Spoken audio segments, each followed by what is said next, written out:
professional studio in the outskirts of Los Angeles, this is the Mindless Horror Podcast.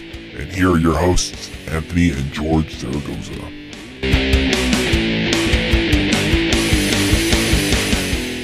Here we go. What is going on, ladies and gentlemen? My name is Anthony Zaragoza. There's my co-host, George Zaragoza. This is the Mindless Horror Podcast, where we talk about everything and anything horror. Today with us, we have two very special guests. First and foremost, he just wrote, directed, and starred in his debut movie, Unlisted Owner, which is now available on Amazon Prime Video or to buy. Please welcome our first guest, Jett Brian. Hey, how's it going? What's going on, man? We saw the film. It was a very, very good film, well put together. I have to say, I cannot wait to get on DVD and watch all the behind the scenes now, man.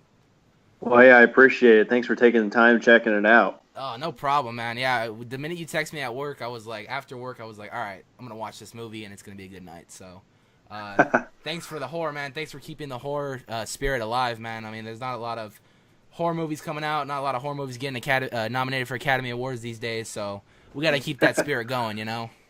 Oh, yeah, for sure. Yeah, it was a long journey. We actually started in 2013 and finally just got a distribution deal for it last year. So it's been a long road, but it's been worth the time and effort put into it, that's for sure. Yeah, it came out really good. I like the story. I want to get into that right now, but first, before we get into his movie, I want to introduce my second guest. He's got his channel on YouTube. His name is Scott, SoCalExploring. How you doing, man? Oh, I'm doing good. Thanks for having me on. Oh, no problem. Thanks for joining, man. We watch your content every week. We're also huge fans of your stuff, so thanks for all the content you put up every week, man. Thanks, dude. I mean, I see potential in the channel, and I just want to help you guys out as much as I can. Oh, yeah, man. I really appreciate you coming on the podcast tonight. So, yeah, thanks for spending your Saturday with us. I know there's a million things you guys could probably be doing right now, but you chose to spend it with us, and from the bottom of our hearts, we really appreciate it. So we're going to get started with the first thing we do every podcast with our shout-outs. We got a couple shout-outs this week. I want to actually give a shout-out to both Jett Brian and SoCalExploring for being on the podcast this week. Also, a huge shout-out to Jett Brian and his movie, Unlisted Owner, like I said, is available on DVD for purchase today. You can go to on Amazon, or if they sell movies in the stores, and he probably has it in the stores. I know he's been catching it around on DVD with a lot of famous horror movies. I follow him on Instagram, and it's really cool to see it around with like Friday the 13th and stuff. Hopefully one day Jett Brian makes it as big, and I hope that his name is like next to the greats like James Wan and Wes Craven and all that. It'd be really cool to see your name up there one day, man. I really hope it comes. Fingers crossed. Yeah, fingers crossed, man, because then I can look back at this interview. I'm like, damn, I interviewed him. I was one of his first interviews. That'd be really cool to see. So for sure. And then SoCalExploring makes amazing content. He does anything from Halloween Horror Nights stuff to anything that is in the SoCal area of theme parks wise, construction updates, vlogs. If you guys just want to just chill back and listen to a vlog from SoCalExploring, I know I do, because it's one of the best things I get to look forward to when going to bed at night is going on YouTube and watching all my videos. So a huge shout out to you two just for being on the podcast in general and just for doing what you guys do. Man, just got to keep grinding all the time. Oh, gotta yeah, man. Oh, yeah. Strive for success. There you go, man. Keep the horror alive. Yep, that's it. That's all it's about in the end of the day, man, keeping horror alive. So, on the other shout I want to do, he was on the channel this week as well as Theme Park Info. Go check out that video. We made a HHN video this past week, so go check that out. And the last shout out, like every week, is the audience, because without the audience, I guess none of us would be here today. So, thank you foremost to the audience. So let's get on to our first topic. So the Unlisted Owner, director, writer, and star is with us, like I said. I just want to get in a nice, cool Q&A with him, just because I'm interested to see how he made this film, and I've always just been interested of what it goes into making found footage films. So one of the first questions I want to ask you, man, is you said it took you back in 2013 to start this project. How long was the process of just filming on locations, just the editing and everything? was it like a stressful time or something, or like, I know you had a lot on your mind probably making this movie too. Yeah, we actually started in 2011. So we came up with the concept and idea. I've always had written different horror scripts. We actually made a teaser for a script I had written called Meth House. It was a traditionally shot film, but we didn't have the fundings to actually make that film. So I sat down and decided to try to make a found footage film around the budget I had. So I knew like who was going to be in the film. I knew my friends and stuff were going to be in the film. So I kind of wrote the dialogue around my friends because everybody's friends have different mannerisms, different ways they say things. So I was able to put that into the script to kind of add more of a realistic vibe to the characters, and also I kept all the original first names, so that kind of minimized mistakes. So we started the process in 2011. We wrapped up filming in about 2012. Then we took about a half a year to edit everything together. We did 2 focus group showings in Vincennes, Indiana, and then we actually passed out surveys and got some audience feedback, and we decided to add in the beginning family scene, which is the first scene in the film. And then we showed it at the Showplace Cinema East in Evansville, Indiana. And then after that, we tried the film festival route. We didn't get much success with that. And then we went out to the American Film Market in Santa Monica, California, and that's where we inked our deal. Oh, nice. So, I mean, it sounds like, yeah, you just went through a journey getting this movie out there and stuff. I had just watched your interview on the news where you are at, and that's really cool that you get to go on the news and promote that. That's really awesome. One of the things I've always been interested in, and I've seen a lot of found footage horror movies over the years, and one of the things I want to kind of talk about too is, I know throughout the whole movie you're actually it's you filming the movie, which I found that was actually really cool because with that going, you kind of get to decide of how you want to do it. How hard is it filming a found footage movie? Like, is it like any other movie or? It's different. I did have an assistant director who helped me out. What we did most of the time was I actually had a digital transmitter on the camera. So he would be in another room, and I had to really trust, his eye on it. And we would do the scene, and, I'd have to listen to the lines and stuff like that because it only transmitted the video. It didn't transmit the audio. So after we do a scene, I'd cut, then I'd immediately go to him and say, okay, hey, what'd you think? And he would say, okay, everything looked good. Bring the camera up more this time. Or, last time you kind of focused on this thing, focus again on it, but maybe do it a little longer. So that kind of helped. And we also did these things called blend edits or jerk edits. As you know, when you watch the film, there were certain scenes that seemed like they went on for a long time without any mistakes or any mess ups or anything like that.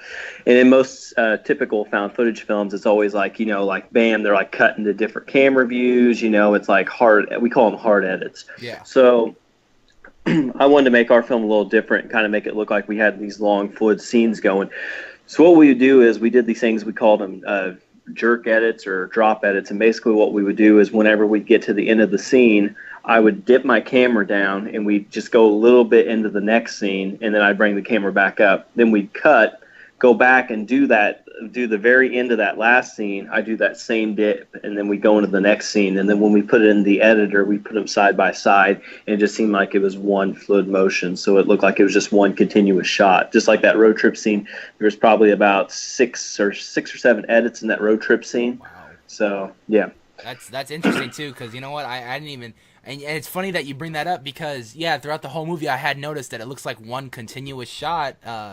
But little did I know it's edits. That's actually really cool. I mean, I would have never figured that out. So that's awesome that that went down like that. So you mentioned that like a lot of the stars in the movie are they your personal friends, or did you like hire anyone outside of the movie, or did you go casting or? Pretty much the main cast of the film, Tyler and Gavin, the two, douche guys in the film, are actually two of my best friends, and they were actually, in my wedding even. And then the beginning family sequence, I did a little bit of casting for that.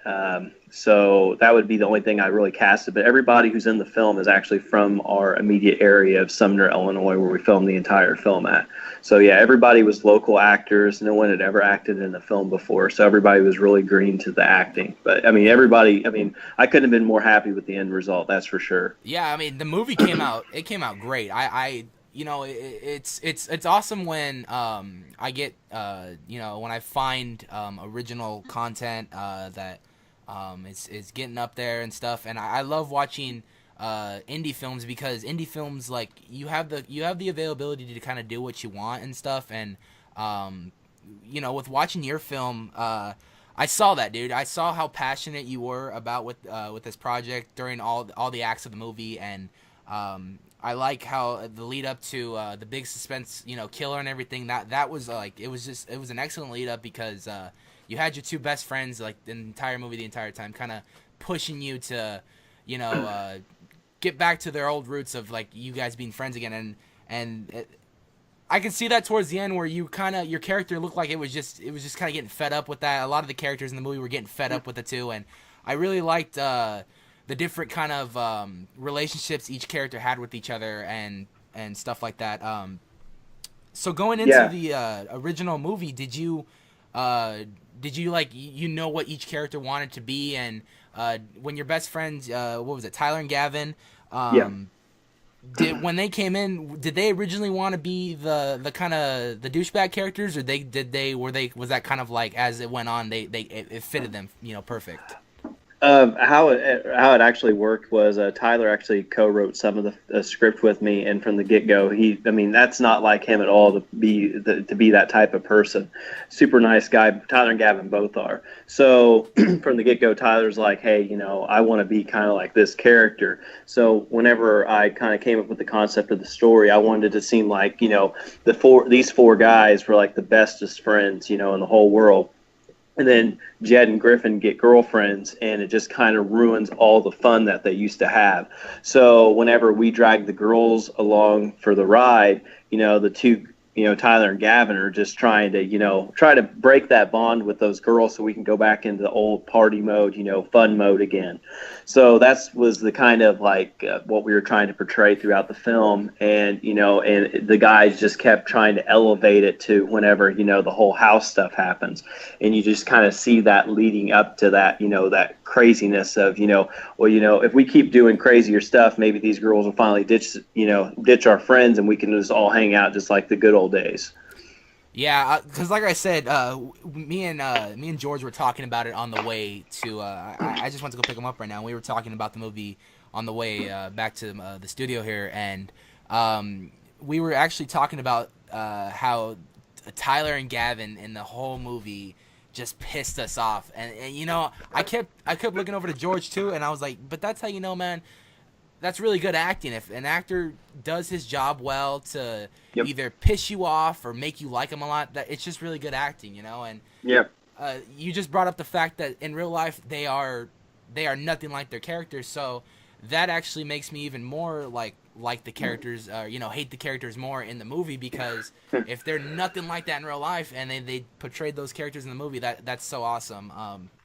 Yeah, because there's been some different interviews where I've done where people are like, man, I felt bad for you having to be friends with those guys. And it's like, well, they were just portraying a role. You know, if they really acted like that in real life, if they were that egotistically, you know, about themselves, you know, there's no way I would have been able to make this movie. Yeah, that's awesome though, man. That they wanted to take on those roles. I mad props to those two. Then those guys did a really good job in the movie. Another thing I want to talk about too is a lot of the locations in the movie, man. They're really like, how was it scouting for a lot of the locations too? I mean, the house itself, like I put in the review I did for Twitter, I put it's a movie about this mysterious house with a very dark past. So, what made you like? I mean, this house itself, I mean, it's creepy. Like, where did you find a lot of these locations and stuff? Well, the actual house is right on the main drag in the town I live in of Sumner, and ever since I was a kid, I always thought that was, you know, it's such a cool house. It kind of had like a little creepy vibe to it, and whenever I wrote Unlisted Owner, that was my number one choice, was to see if I could get this house, and I'd actually talked to the owner of the house, and he gave us permission to shoot in there, which was amazing. One of the things we did have an issue with, though, is there's a scene in the film that involves an attic space. I don't want to give too much away, but you know what scene I'm talking about. Yeah, I do. There is no attic space in that house. that scene was actually a fake room, a set that we had built, and we did the blend edit things again. There's probably like 4 or 5 edits in that one little section of where we're actually in the real room, then we're in the fake room. So that was another thing, and also the same thing with the ceiling being cracked. That was also done in the fake room. None of that was actually done inside the house. As far as like the camping scene, my family has some ground that we were able to film on for that location, and then just driving around, just on the roads around here. So the locations were pretty simple, but like I said, the main problem was, we had these things in the script, and we had to figure out how we were going to do them. So the fake room really came in to help out with that. We actually hired local contractors, Tom Doyle Construction here in the area, and they actually built the fake room for us to the specs of the real room, so we can try to make it look like you were actually in the house. Yeah, I mean, like I said, you got me with those edits, man. I would have never guessed it. I think I do remember you talking about the false attic too, and when I found that out, I was kind of tripping out about that, because I would have thought it was part of the house, and the set came out so good that when you did the edits and everything, it looked like it was legit part of the house. So, yeah, I want to say, yeah, without giving away too much, this movie it's fantastic, dude. I mean, from the killer to setting up the characters, from setting up all the past and everything, I really like how it all came together and stuff like that. What horror movies inspired you to kind of, go do this, like make your own movie? I would say, like, ever since I was a little kid, I always loved horror films. My mom had got me a VHS tape of House on Haunted Hill with Vincent Price, and I'm a big silent film fan, love classic monsters, and probably the first film that really inspired me was Eli Roth's Hostel. I was in high school, and some of us friends had rented the Hostel movie. We'd heard about it, and I was sitting there watching it, and it was the first movie that was like, wow, this is different, because usually it's like, it's a slasher film, or there's an aura around it. This was something like, I'd never been outside the States, so if I go to another country and I entrust somebody I just met, and I can get lured into this whole thing. I mean, it was something that was like actually fearful. I was actually scared of. Yeah. So I'm like, what? I could do this. I could, I have different things that would creep me out, just like, hanging out with your friends, and your friends put you in a situation of, what are you going to do? You're going to bail on your friend, or are you going to try to help him out because he may be getting in trouble, or may get everybody in trouble? Yeah. So, and actually the family in the original family of 5 at the very beginning of the movie are called the Roth family in honor of Eli Roth. That's a cool Easter egg. I like that a lot. So...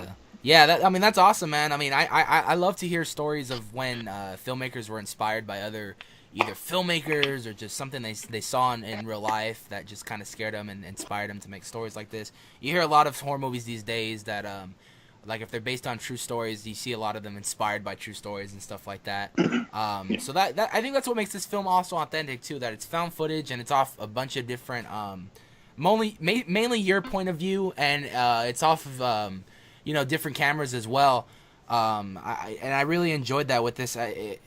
Found footage films for some reason are just so, for me, they're a lot better, because I like to see the point of view of people, and you actually get to see more reactions and stuff like that, where as if it's a normal horror movie, you kind of already know what to expect. With found footage, right. You never know what to expect. You never know what's going to happen next. You don't know what's going to come around the corner, and I really like that from found footage.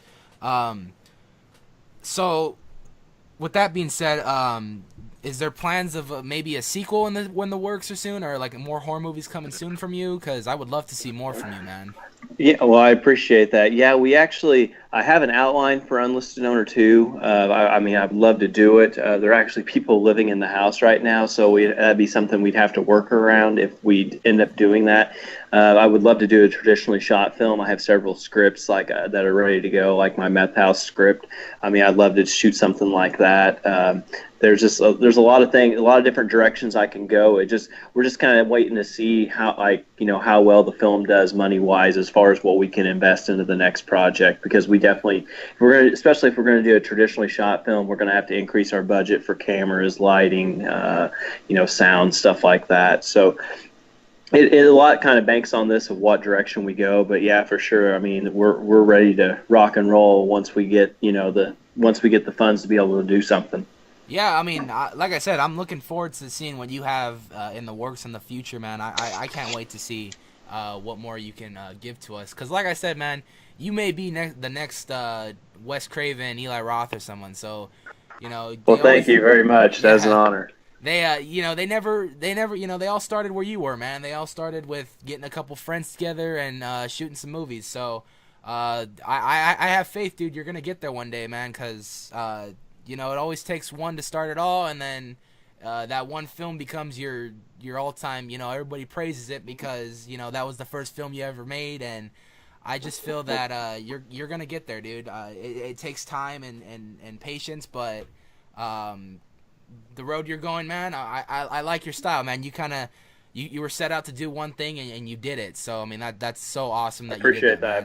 man. Thank you. You don't hear a lot of stories these days of a lot of people doing what they inspired to do, and that's awesome. So yeah, Unlisted Owner is out now. You can buy it on Amazon, or if you have Prime Video, go ahead and check it out too. He was, like I said, the director, writer, and star, Jett Brian. He put together this fantastic film, and I put a couple reviews up on my Twitter and Instagram. I want you guys to go see this movie because this is truly someone who's passionate about horror, just like we are, and him going out there and making this movie is awesome. So, Unlisted Owner available now for purchase. Like I said too, it's on Prime Video. Also, it was on the top horror list for 15 weeks in a row, number 9. So that's very impressive right there. That says something that a lot of people are watching your movie if it's been up there for 15 weeks in a row. That's just awesome, man. Well, thank you. I'm very glad we got you on the podcast today. It was Yeah, so thanks for cool. having me on. Yeah, it was so cool to actually hear a lot of behind the scenes, man. I don't get the chance to actually talk to a lot of people in real life about that because I don't really know a lot of filmmakers and stuff. But just the fact that I got to have a little interview with you about how you made this film, that was awesome, man. So I really appreciate that, man.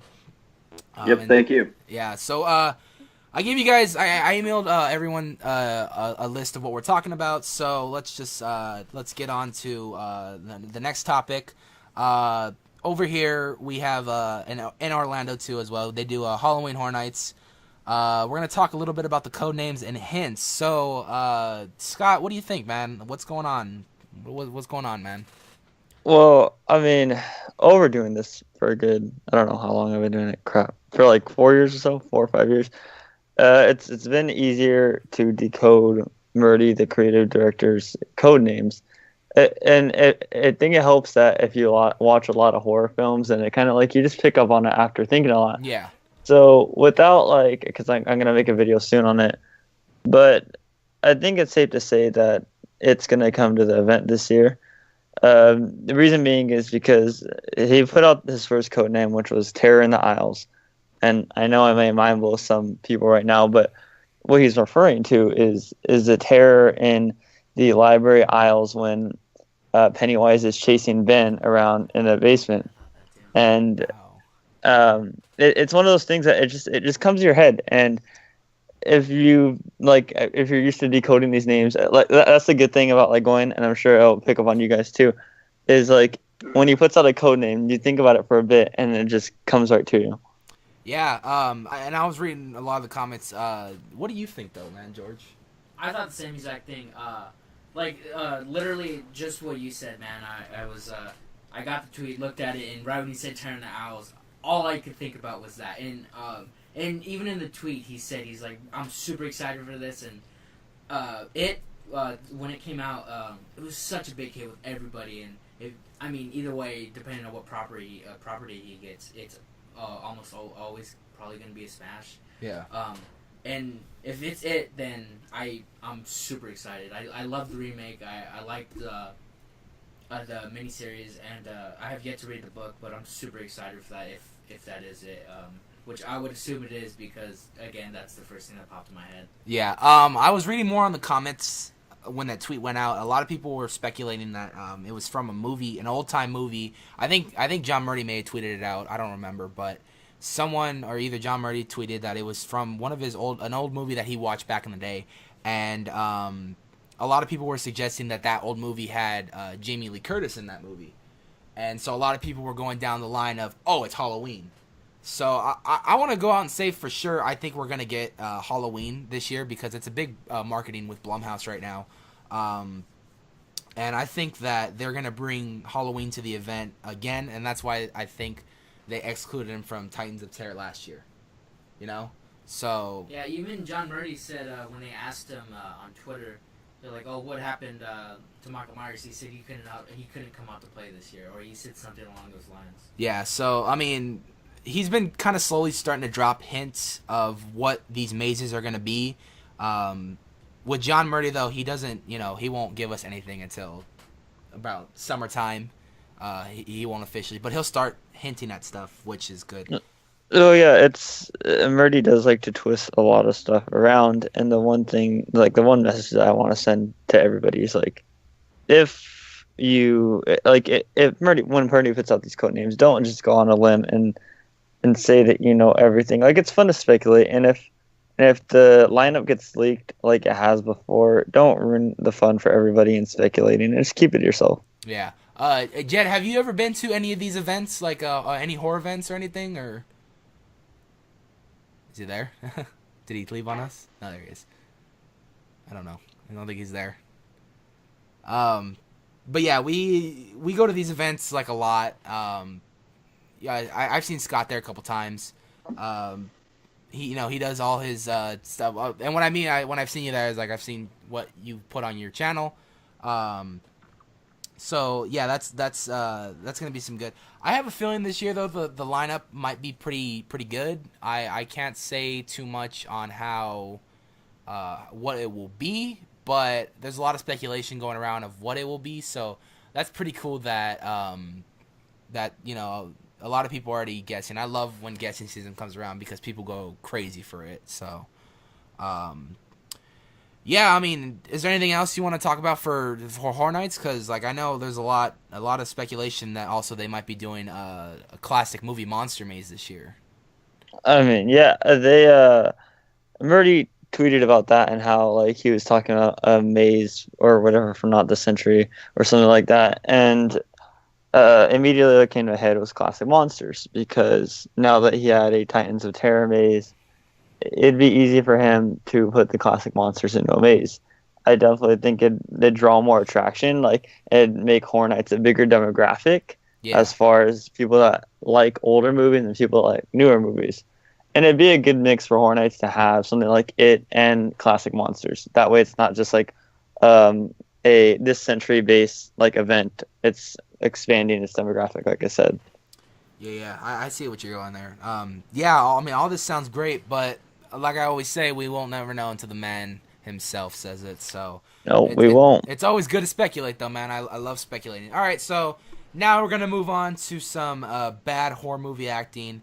We say it every week. Every horror movie has at least that one bad part where you just kind of look at it and go, well, that didn't look that good. And this week's bad horror movie acting is from a movie called Evolution. So in this movie, we see that this guy, he thinks he has something inside of him, and he just the way he screams and stuff, it just caught my attention. And for those of you watching at home, I'm gonna play the video, but I'll just play the audio for you guys here that are in the studio. Thinks he's an athlete. Wait, Dr. Look. Ooh. It's hitting for his testicles. Take it! Take it! Take the leg! Wait. It's going the other way. All right, give me some forceps. I might be able to catch it in his colon. How are you going in? Rectally. I'll get the lubricant. There's no time for lubricant. There's always time for lubricant! All right, flip him. Go. Okay, here we go. You gotta try to relax, Charlie. It's gonna be okay. I'll shove this gurney up your ass. See if you relax, Ira. Cheek spreader. All right. I'm going in. Don't clench. Don't clench. You're so brave. You're so A brave. little more. No more! A little deeper. No! Deeper! Squeeze my hand. Squeeze it. Open up. Open up. Breathe. Open up. Breathe. I'm breathing! Almost there. You're there! It's over. It's over. Just that. So yeah, that's this week's bad horror movie acting.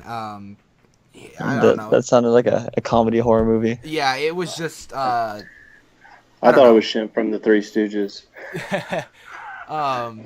That was just, I don't know. I don't know how to really explain that. So we're gonna go on to our next topic. So speaking of it, Jessica Chastain in talks to play Beverly for It Chapter 2.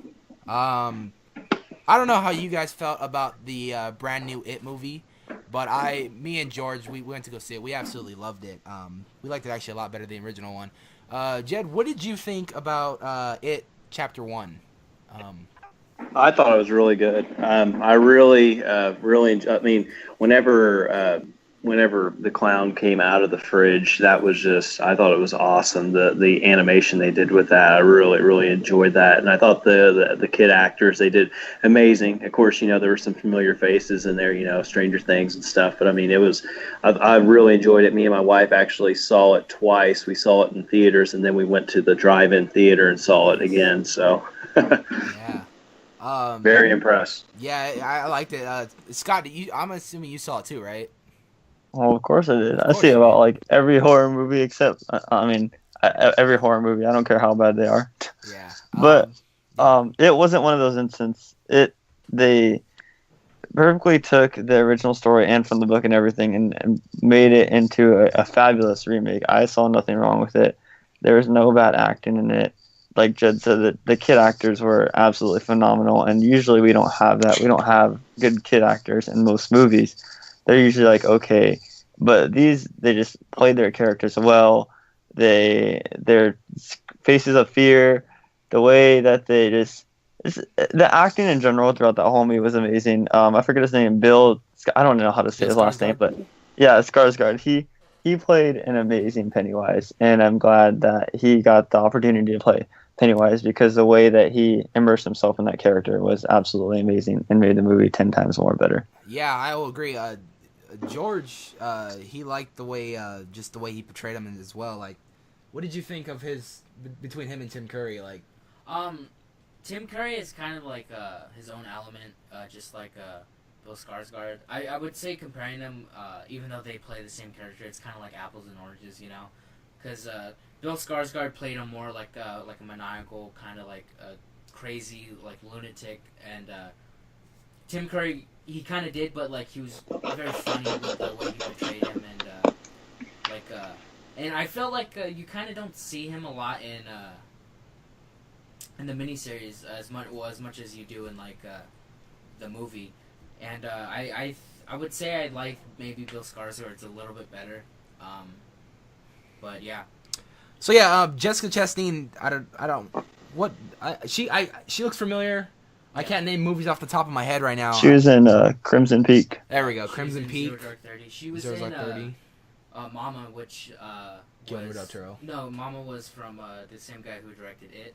So. Oh, didn't Guillermo del Toro produce it though? He might have. I'm not sure. I think he did. Oh, she was in Interstellar too. Oh, that's right. Okay, so yeah, now that you guys are naming off movies, I'm starting to remember who she is.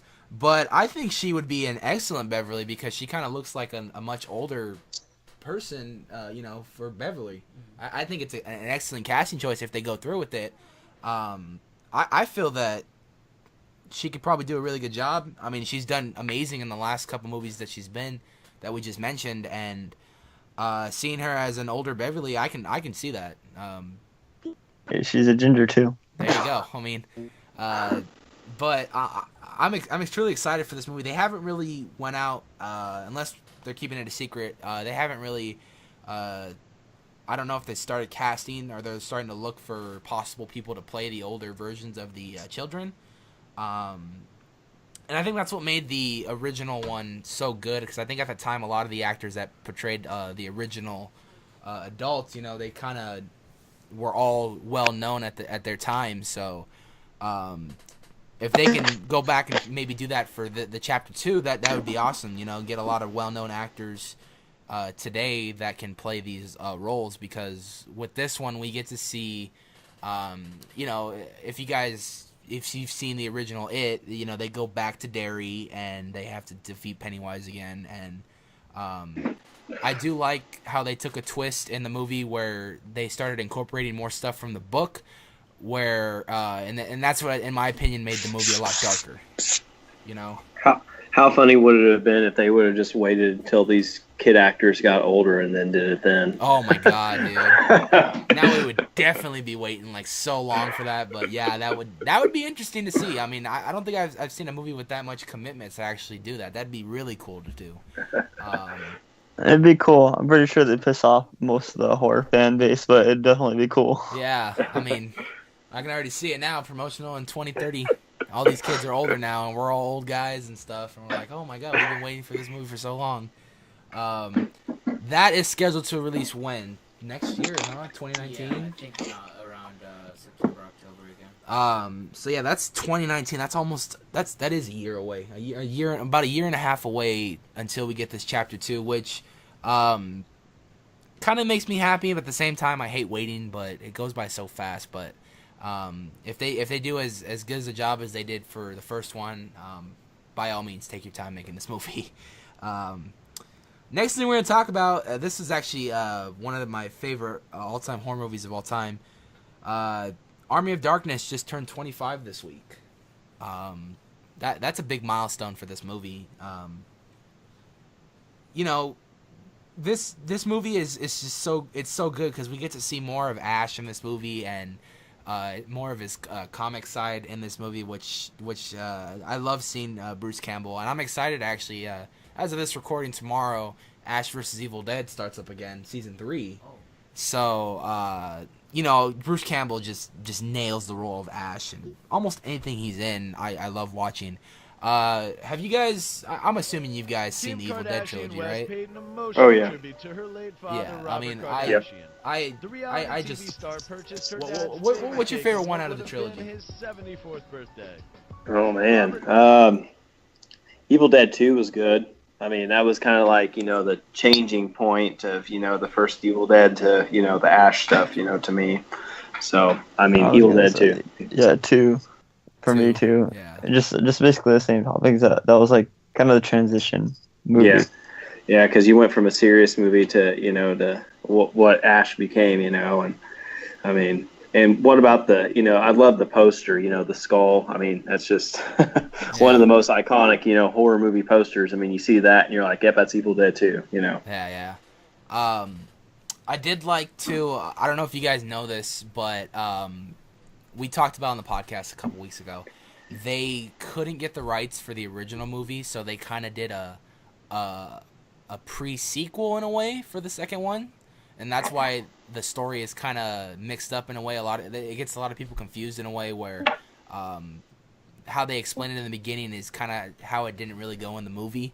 How there was more people in the first one, and then in the second one, they kind of just made it sound like it was just Ash and his girlfriend. So the way Bruce Campbell puts it, if you go to the scene where at the very end of the first one where the evil comes out and follows him, and then start the movie at the same exact point in Evil Dead 2. It's almost like it's a sequel of its own. But I heard the reason why they couldn't do a direct kind of sequel for it is because Sam Raimi couldn't get his rights to his own film for that movie. So I always found that kind of interesting, because for the longest time, I was always confused, and Evil Dead 2, like the story for me in a way didn't make sense. But now after saying that, after Bruce Campbell saying that, that's pretty cool. I mean.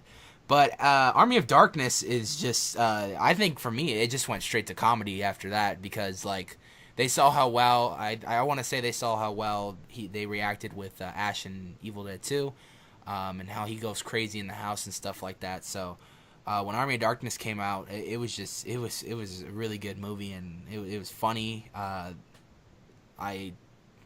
That's actually, I want to say, probably my favorite Evil Dead film.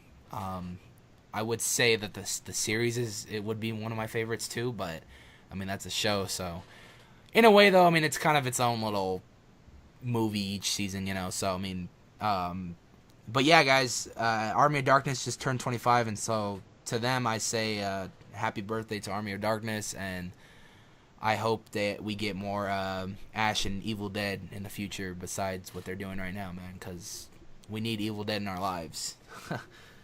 So, we're moving on. We're going to talk to George. He does our horror movie Death of the Week. So what you got for us this week, George? I got a scene from the beginning of the Texas Chainsaw Massacre too. It's like a car scene, a car chase scene in the beginning. I don't remember this. We watched this last year for Halloween Horror Nights. I guess Leatherface is trying to kill these two guys in a car, and they're shooting at him. Yeah. And one of the guys misfires. Mr. assholes!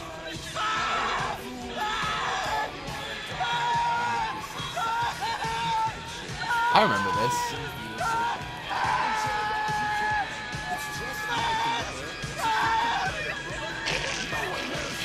Oh.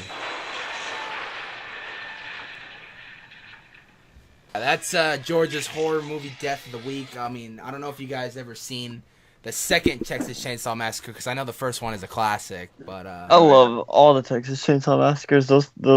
That whole series in general is just great. Yeah. I even like the remakes, and I rarely like remakes, but it's funny that you bring up the remakes, because I love, don't get me wrong, I love the first one. The first one is iconic. There's a lot of scenes in there that are just will go down in horror movie history as some of the greatest horror movie scenes of all time. But I feel with the newer remake ones, they kind of made them like they went down a darker, serious path, and that's something I really liked with those remakes that they did. So it had Arlie Ermy in it, so yeah, there you go. Leatherface, just the remake of Leatherface, that was kind of iffy to me. It was one, because I watched it expecting to see Leatherface actually a lot, but then I watched it and there's like a good 10 minutes of Leatherface himself in the whole movie, so it was kind of disappointing, but nonetheless, the remakes are pretty good. I think they went even more with him in the sequels too, and the sequel for that remake too. They showed him even more. I'll be honest, I didn't watch. They just came out with a movie this last year called Leatherface that was like a origin story. I didn't really watch it. I mean, when I say I didn't really, I didn't put the time into finishing it. I watched the first 10-20 minutes, and I was just kind of confused. So I don't know. Yeah, I gotta check it out. I think that's the one thing that made me kind of not like the movies, because it was very confusing. It almost seemed like reading a book for English class or something. Yeah. But nonetheless, that was the horror movie Death of the Week from Texas Chainsaw Massacre 2. We're going to go on to our next topic. This one's a kind of... we do a segment. We've been doing a segment the last... Actually, should I say every podcast. We've been talking about the new Halloween movie. And... first and foremost, Halloween just wrapped production, so they are officially, I think, done with that movie, right? Yeah. So that's done. Another thing that kind of caught my attention this week, and I would love to hear you guys' reactions about this, is Jamie Lee Curtis says Halloween will make you both happy and scared. So, that's good. Yeah, I love the Halloween franchise. I love the concept of Michael Myers. And when I found that they were making another one and bringing Jamie Lee Curtis back, I was so happy about it. What are your guys' thoughts about the new Halloween movie? I'm excited for it. I think that they got John Carpenter on board and Jamie Lee Curtis, and it's just, I don't know. It just seems like everything in Blumhouse, it just seems like it's like a perfect storm for, another blockbuster, awesome horror film. So that's my thoughts on it. Yeah.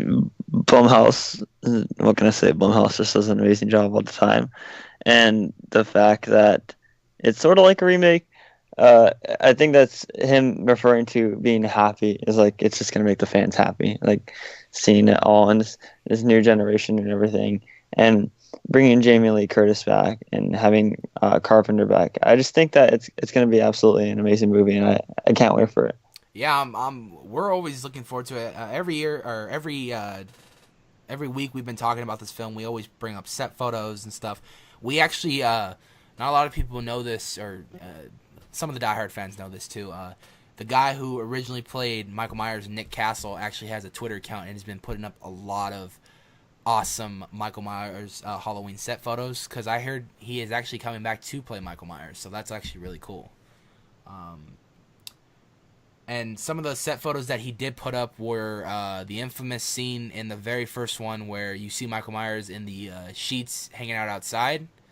So that kind of spoke a little controversy over here with us, saying that maybe either it's going to be a hallucination from Jamie Lee Curtis's character, or she's going to think it's a hallucination and he's actually going to be right there and stuff like that. But yeah, and I've been watching a lot of interviews with Danny McBride because he co-wrote the movie, and he had actually came out and said that this movie is going to be a sequel to the first one, and they're going to kind of exclude the second one because they want to make it so Michael Myers never really died, and they want to make it more of a human aspect because Danny McBride feels that if Michael Myers is more human and still kind of alive, it makes the movie scarier. As if you keep bringing the character back and he's immortal, it's more of a monster kind of movie, And we've talked about this many times about how this movie's gonna tie into the franchise itself.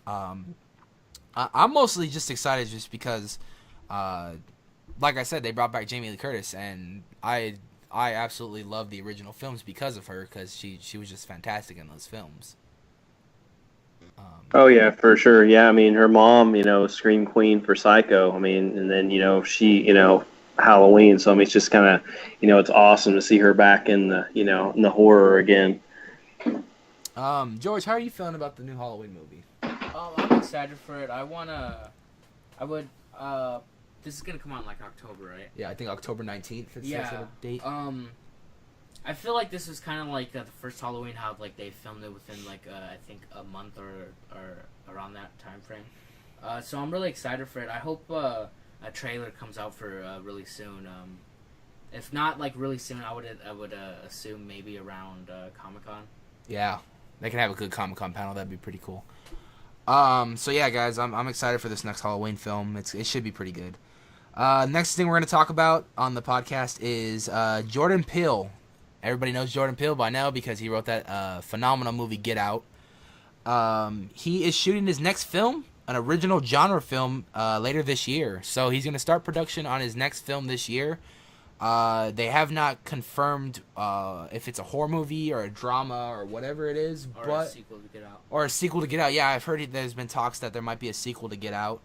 But nonetheless, Jordan Peele, if you guys have not seen Get Out, it is phenomenal. Have you guys seen Get Out yet? Or? Oh, yeah. Yeah. Yes. Yep. Blumhouse at it again. Yeah. Yeah. Blumhouse at its best. We were talking about this a couple weeks ago, too. Blumhouse has legit just been on a roll. I don't know if you guys noticed. I mean... Oh, yeah, for Blumhouse sure. just is blown up. Like, they've gone from this, like, small but great horror company to, like, just amazing. Like, King of the Hill. Yeah. And one of the things that was funny to me, too, is we were talking about Halloween a lot, and then out of nowhere, they're like, oh, we're doing another Purge movie, by the way. And it's like, okay. Yeah. TV series. And and they just confirmed this week, I guess they're doing a Purge TV series as well.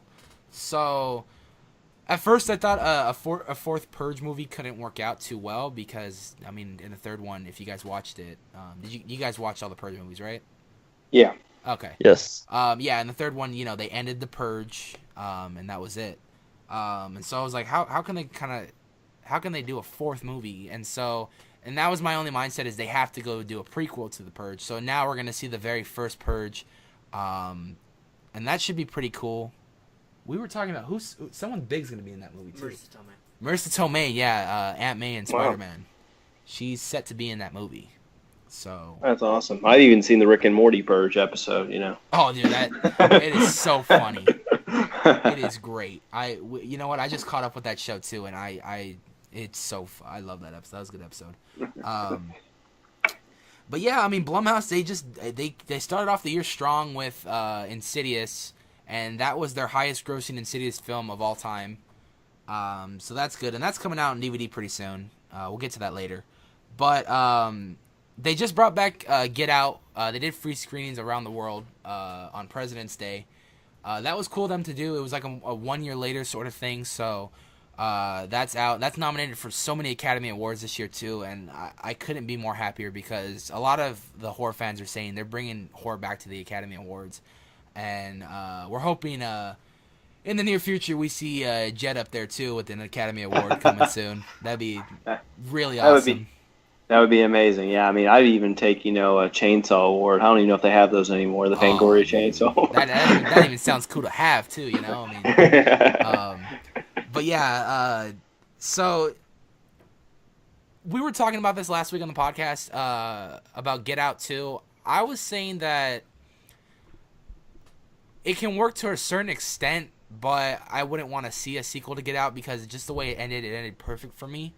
George thinks that the way it ended, it is possible that they could spark up a new sequel. I want to just know what you guys think. Can there be a Get Out 2? I think there could be. I think I kind of thought about this after the film was over. I think maybe you could have went as far as maybe they had relatives or, it was the dad or the grandfather that kind of spawned this. Like maybe there's someone else in the family that does it in another place. You could do something like that. I mean, that's how I would do it anyways. I would make it to where, that he had another kid that, they just didn't talk about in the first one. And, they're doing kind of the same thing and kind of look at it from a different perspective, like maybe show it instead of like them having the people come in to have it to where, you're more focused on, the family more so of like doing the practice. Or it could even be about like the main character's psychological issues of like seeing any any person of like color, and he's kind of skeptical about them, and it's kind of hard for him to move on about everything that happened at the house. Yeah, that'd be that too. Yeah. Yep, that'd be another way to do it. Yeah. As far as the sequel goes for Get Out, I think that they can do it, like with all these theories of what people come up with. But would I want to see something like that? Iffy. Depends on like what the story they went with. Like if it was intriguing. If it's just something that they thought up just to kind of like, because they have those things where if sometimes directors or just people in general, they want to make a sequel, but they really had nothing to work with, and they just really want to make that sequel, and then they just put something together, and it's just kind of really bad. If they have enough like storytelling to work with, just like the Jigsaw series, if they have enough storytelling to work with, then I say go ahead, like. Go through with it. If not, then I think it's just not worth the money and not worth the time to do another Get Out. Yeah, because the last thing you want to. Oh, you're fine. No, the last thing you want to do is, if you write a script, you don't want to just write a script and say, okay, this is the end, and then it becomes successful. It's like, oh, well, let's try to write something around this and make it work. Like with Unlisted Owner, I wrote it up to where there could be a sequel. So, I mean, and that's one thing as a filmmaker that you just try to stay away from is writing a script that, unless 100%, this is the story, this is the end, that's all I want, So it just kind of depends on that mindset too. Honestly, like, I don't know. I think I watched it with the alternate ending. I think the alternate ending was him killing her, right? Or was that the alternate ending, or was that the original ending? I think he did kill her, and then instead of... I think Rob from TSA saving him, it was an actual cop and he got arrested. Oh, yeah, that's right. Okay, yeah. I think I saw the one with the cop then. Yeah. But, that's what... I mean, I didn't even think about the whole family member thing. That can work out, but I don't know. I'm just like... I think Jordan Peele, if he's going to write another Get Out, it better be probably as passionate as he was writing the first Get Out. Honestly, because if they're going to write a second one just to make money, I mean, I wouldn't be... that, and then it just comes out like a sloppy job. I wouldn't like that one bit.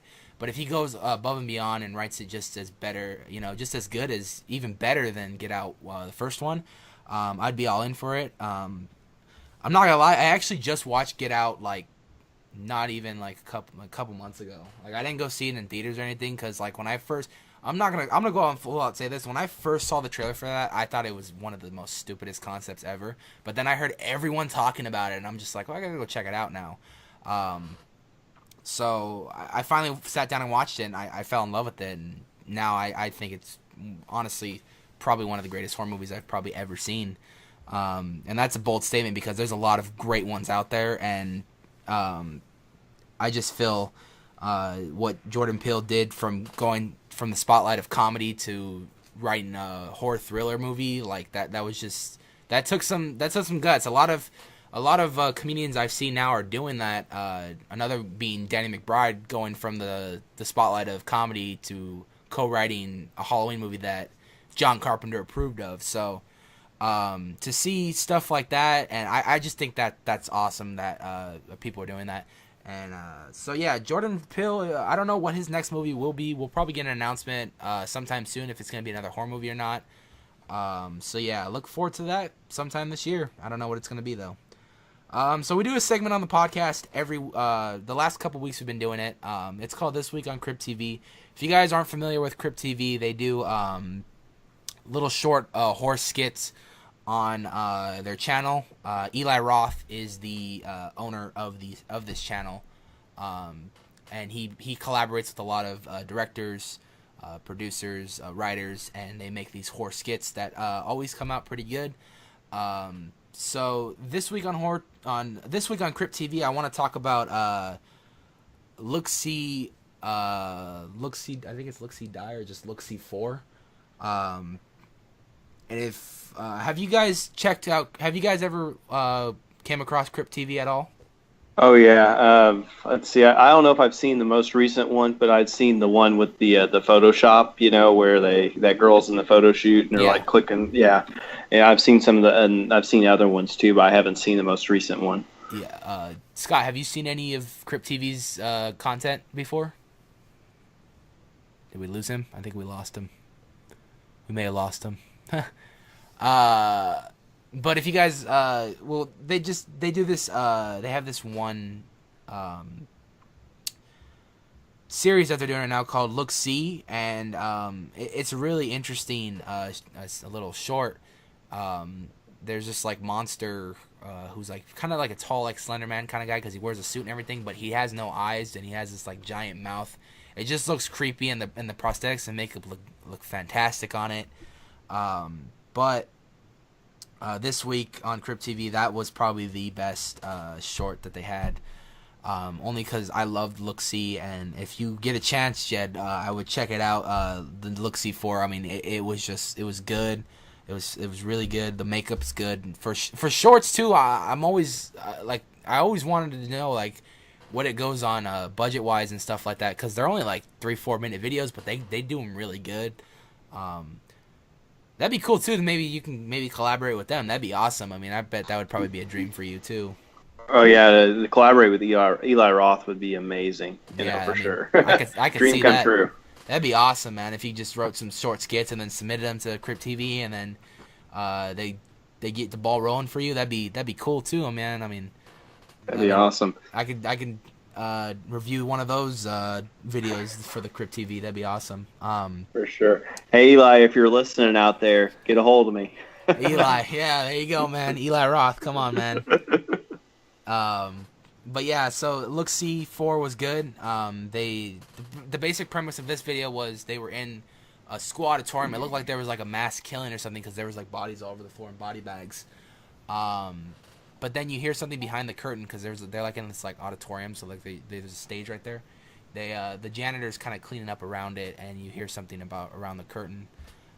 Then she runs backstage, and this guy keeps coming up, or she left him this note. I forgot what the note said, but it said it was something that was crucial to what this monster was. And so in the end, we see this monster kill another person, or kill someone that saved her, and she ends up running away.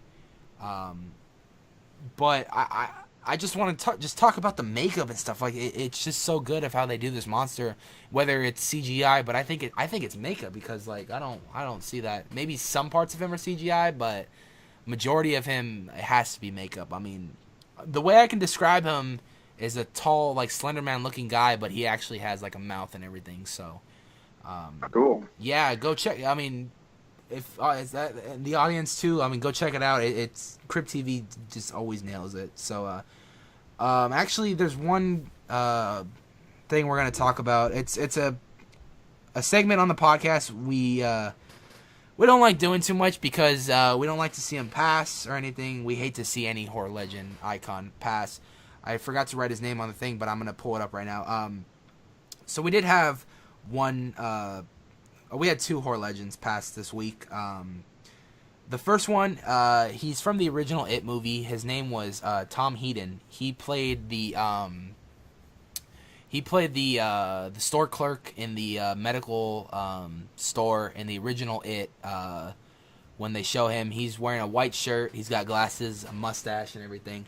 I'll show you a picture of him. There's a picture of him right there. I don't know if you'll recognize him. Yep, sure do. Yeah, he was in the original It. And he was also in a ton of things beyond It. I mean, I was reading a lot of his stuff on Bloody Disgusting. He was in movies like April Fool's Day, A Stranger Waits, The Fly 2, The Omen 4, The Awakening, The Surgeon, Killer Bees, and his most recent one was Slither in 2006. Oh. Yeah. And he also appeared on 2 episodes of The X-Files. But just to hear that he passed, he was only, I think, 77 when he passed. And he died of long-term illness. So that sucks, man. I mean, it always hurts when we see someone in the horror community die. Just when someone dies in general, it sucks. You know, I mean, it's the worst. I mean, death is no joke. You know, so. And the other one, I watched this movie with my dad because my dad's a huge Godzilla fan. But Japan came out with a Shin Godzilla movie because they hated our remake of our attempt at Godzilla. And the star, I'm going to butcher his name right now because it's in, I think he's in Japanese. It's Ren Usugi. And he was in the Shin Godzilla movie. He was also in a bunch of other movies like it's Audition, Dead or Alive, Nightmare Detective, and Brother. They're all movies that they were made in Japan. He's actually pretty big over there in Japan, and he was the prime minister in Shin Godzilla. So he came out a couple times. He died at the age of 66 from an acute heart failure. Jeez. Yeah. So yeah, man, those are the two big ones that died this week in the horror community. May they rest in peace. They brought us some of the greatest things in horror, and we thank them for that. So we're going to move on to our subtopics. These are topics that caught my attention but didn't quite make our main slate of topics, but we still like to talk about them. The first thing we're going to talk about. So, they're making a Sharknado 6. No. No. Thank you. So they're making a Sharknado 6. And this will be a time-traveling adventure. Why? And you want to know what? It's coming out July 25th, Are they gonna 2018. time travel to make sure the first one doesn't fucking exist? Hey, I feel like they'll release a movie and they're like, all right, gotta hop back on another one. Let's go. Jed, what do you think about Sharknado, man? I've actually never seen it. Oh, Don't. Never Good. seen it. Good. You don't want to see it. yeah. I would say, my dad, he just likes anything monsters, anything sci-fi, anything with sharks. So regardless if it's dumb or not, he'll watch it, and then he'll talk to us about it and say, yeah, it was dumb. But we had brought this up. I had brought this up to him yesterday, and I told him it was gonna be a time traveling adventure, and he kind of gave me the look like, oh, I'm probably gonna want to watch it, But sci-fi, man, they started this trend. Like, has it been how many years now? Too many. Too many years, yeah. Too many to count. But they've done 6 movies, and for some reason, the fan base for this movie is insane. I just think it's one of those things like it's so dumb and people know it's so dumb, but that's what like attracts people for some reason to it. I don't know. There's no words that come out when I talk about Sharknado because honestly, not a big Sharknado fan. I've never. I feel seen like it's more of an older demographic. Like my freaking grandma watches that, and like she watches every movie. Like, wow. It's one of those ones where it's like it catches all of the older people's eyes. Like, oh wow, look at this movie on sci-fi. It's like Twister and Jaws mixed, right? Is that? That's the basic concept. Yeah, Twister and Jaws had a baby, and this is what it was. But I will say this: they are famous for having a big cameo of casts. I think David Hasselhoff is in one of them. David Hasselhoff is in one of them. I know a couple wrestlers were actually in one of them. I know WWE superstar Chris Jericho was in it, and he played a ride attendant. I think there was another wrestler that was in it that was a pretty big wrestler too. I want to say Stone Cold. Really? But I don't think so. It might have been someone else. I'm just thinking of Stone Cold right now. But we'll see. I mean, I don't know. I don't know why they continue to make these films, but they make money, so by all means, don't make no more. Number 2, we're going to talk about Robert Englund. Everybody knows Robert Englund, the guy who brought our nightmares to life in the Nightmare on Elm Street franchise. He has a new horror movie on Netflix called Night World. Is it on Netflix right now? It is on Netflix right now. It's available to watch. I have not seen it yet, but being that it's Robert Englund, I'm going to want to see it because it's Robert Englund. What do you guys, have you guys ever heard of Night World? Have you guys, Nope, I know Robert Englund is, but I haven't heard about this one, but I'll have to check it out. Can't say that I've heard of this movie, but everyone knows who Robert Englund is. Yeah, I mean, he's the iconic Freddy Krueger. I don't think no one else can play Freddy Krueger besides him, I mean, he was Freddy Krueger, and if it's anything, I don't know what I don't even know what the description, you know the description of the movie of it? No, I'll put it up right now. We're trying to see what this movie's about. I've been seeing just the one set image of him with sunglasses on, and he just kind of looks at the camera and smiles. Okay, I got the description. Alright. Former LAPD officer takes a job as a security chief at an old apartment complex in Bulgaria, where he's tormented in inexplicable events. Oh, so is he playing the cop, I'm assuming then, huh? I think so. That's gonna be pretty cool. And Bulgaria too. Wow. It's really out there. Yeah, that's how do you go from LA to Bulgaria? That's a big turn. So yeah, I'm definitely gonna check it out now. Netflix has literally been kind of killing it with a lot of the original programming and stuff that they have. So I wouldn't doubt that they kill it again with a horror movie with Robert Englund in it. So yeah, definitely gonna check that out. So the next thing I want to talk about, everybody knows that beautiful scythe-holding guy, Death. He's going to be returning in Bill and Ted Face the Music. Now, if you've ever seen Bill and Ted, in the second movie, they go to hell. And they play Death in a bunch of games, but Death keeps cheating, which is kind of like, a little kind of thing, don't cheat Death. Yeah. So Death was cheating a bunch of. They kept winning in all these games against Death, and the deal was if they beat Death in a game of whatever his choosing is, they can go back up into Earth and save them from like the evil selves of them. So yeah, I guess he's gonna be back in Bill and Ted Face the Music, and if you guys know, at Halloween Horror Nights they used to do the Bill and Ted show, and Death would come out a lot. So I don't know. Are you guys fans of Bill and Ted? Do you guys like Bill and Ted? Oh yeah. Whenever I went to the horror nights in Orlando, we saw the show and stuff. It was really good. Oh, nice. Yeah, I love Bill and Ted. The problem is that people in Hollywood are too sensitive to shit, so they can't have the show here anymore. And that's why I like going to Knott's, dude, because they do the hanging show and they just don't care.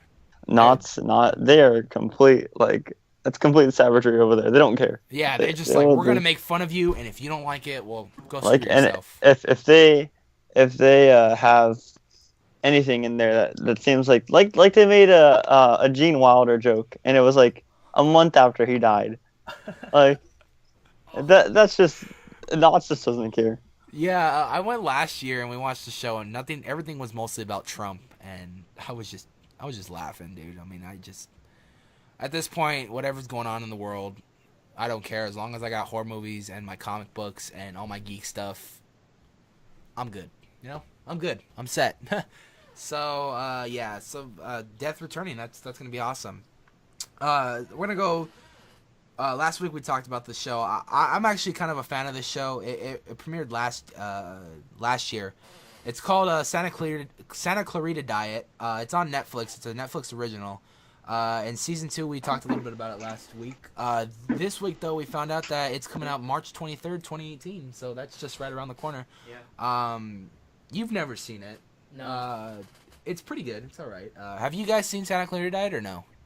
Nope, I have not. Nope. Okay, well, I'm probably the only one that watched it. I know that the promotional kind of looks like it's like one thing, but when you watch it, it's like a complete another thing. Drew Barrymore's the star in it. You've probably seen the picture around when it first came out. It was her and her husband in the show, and they're walking with like an ice chest, and the ice chest is filled with blood, and it has like body parts hanging out and stuff like that. I don't know if you guys ever seen that promotion for the show, but yeah, the basic premise of it is like she's like this, like zombie-like character. I don't really know what she is, but she basically has to kind of like feast on people and stuff like that. But it's kind of like a horror comedy, so if you guys get the chance, check it out. I mean, I liked it. I'm excited to see where they're going to go with the next season. So yeah, that comes out March 23rd, 2018. Cannot wait. This one caught my attention this week. New images were released for Ridley Scott's new movie, The Terror. Is it a horror movie? I would assume so. Okay. But, you know, Ridley Scott, he is a fantastic director. Yeah. Producer. Yeah. Everything he does. Ridley Scott's amazing. I'm going to actually look up those set photos right now, but yeah, what do you guys think? I mean, have you guys heard of this movie that he's coming out with? I have not, unfortunately. I'll have to check it out, though. But I mean, I know you're well aware of who Ridley Scott is. He's yeah, for sure. Oh, there's a trailer. It's gonna be on AMC. Okay, it's a horror series. Oh. It's gonna be on AMC. It looks like. And there's let me see if I can pull up some images. It looks like it's in the I want to say 1940s, maybe 1800. I don't know, but there's a shot of one of the main characters. He played Steppenwolf. Oh. There's a shot of one of the main characters is still from the show. Cool. Yeah, so if you guys are familiar, let me get a close-up of the actor. The actor on the right there, he played Steppenwolf in the new Justice League movie, and he's actually a really good actor. I haven't heard too much about this show. I just actually read some news on it this week that it was coming out and there were some set images, but it's Ridley Scott, so more than likely I will watch it because, you know, Ridley Scott, creator of Alien. Oh, okay, here we go. I got a synopsis for it. The crew of a Royal Naval expedition searching for the Arctic's treacherous Northwest Passage discovers instead a monstrous predator. Oh, wow. So it's going to be a monster kind of show. That's cool. I'll look forward to it. I'll watch it. Especially if it's Ridley Scott, too. I know I keep saying that, but guy's just a fucking genius and stuff like that. So, yeah, that's... I don't know. Did it have a release date on it? Monday, March 26th. Oh, that's coming up then. So, March 26th, it's going to be a Monday show on AMC. The Terror comes out by Ridley Scott. Gonna definitely set my DVR for that. Check that out. Next thing we're talking about, if you guys are fans of the original Friday the 13th, well, you're in luck, because the original Friday the 13th filming locations are now offering overnight experiences. So, like, you could just, like, stay the night there? Stay the night. Is it going to be, like, camping grounds? The exact camping grounds that they used in the movie. They're going to offer overnight stays there now. Yeah, because it's a Boy Scout camp, isn't it, or something like that? I think what so. I always heard. Yeah. I mean, because I remember on their website you could like buy like water from the lake and stuff like that, and yeah, that's cool. It's kind of cool. You should have to check it out. Yeah, that's definitely a freaking souvenir right there. I mean, what do you think, man? I mean, would you think this is do they have something up their sleeve though? Are they gonna have a guy dressing up as Jason and come in the middle of the night at your tent and then scare the shit out of you, or what's going on? I don't. I mean, to me, that would just cost more money, and you could just get people just to come, and you wouldn't have to waste money on that type of stuff, and people would still probably book it like no other. But I remember at one point in time I had read up on it, and they had said that they were only doing like limited, like they would only do like an event, but it was like limited the amount of people who could actually come stay the night. So is this supposed to be like a thing that's going to continually go on, or is this like a one-time deal? Or if they're offering overnight experiences, I would say it's going to go on for a little bit. That's awesome. So I mean, I would love to try it. I think a lot of the filming experience, a lot of the filming places too, were here in California. I want to say, or I think so. I think you're right. because I know there's an actual Camp Crystal Lake here in California, and when we wanted to go with my stepdad, my sister was all scared. I don't want to go. Jason's gonna pop out of the water. I was like, if he does, then that makes it even cooler. You know, it's just like I want to see Jason, and then at the same time I don't. But you know, I mean, but I gotta look into this overnight experience because I would actually be interested in doing it because I know it must be pretty pricey, but if it's something like I'm actually interested in, and if they bring in different elements to this overnight experience, I think it's something that I'd definitely look into doing. like there's got to be one night where they do a Freddy versus Jason. I would love that because that was the first freaking horror movie I fell in love with. So, but yeah, that's available right now. I think you can go on their website and book a stay if you want. That sounds pretty cool. Next thing we're gonna talk about: Insidious: The Last Key, coming to Blu-ray and DVD April 3rd. And like we mentioned earlier in the podcast, The Last Key is also the highest-grossing Insidious film of all time. Wow, talking about Blumhouse on the road to success, you know. Yeah. This Insidious, when you buy it on DVD or Blu-ray, it comes with an alternate ending too. Oh, really? Yeah. Wow. Did you guys watch the latest Insidious movie? Unfortunately, I didn't get a chance to see it in theaters. I wanted to, but we were just kind of busy with, unlisted owners, so I haven't had a chance really to go to the movies here lately. Okay. If you get the chance though, dude, I mean, rent it. It's phenomenal, man. Yeah, I had seen the first two, so it's on my to-do list. Yeah, I mean, I liked it because actually there was a time on the podcast we were talking about how Insidious 1 and 2, there were two movies, and then they did Insidious 3. A lot of people were disappointed because in Insidious Chapter 2 they set it up for one storyline. They never kind of touched on that storyline ever again. And Insidious Chapter 3 they did another prequel storyline, and then this one they did a prequel storyline, which I like this one because you kind of see more of Elise's background, so that's pretty good. You still haven't seen it either, huh? No, I haven't. So yeah, I won't talk too much about it because I want you guys to watch it. Scott, did you watch it? Yeah, I watched it. Man, I gotta go with majority here. I didn't like it that much. Oh, you didn't like it? I like the concept of it and how it's just another Insidious, so obviously I'm gonna enjoy watching it. But just the movie, like you said with the whole storyline thing, I was just expecting like that storyline to be set up for that.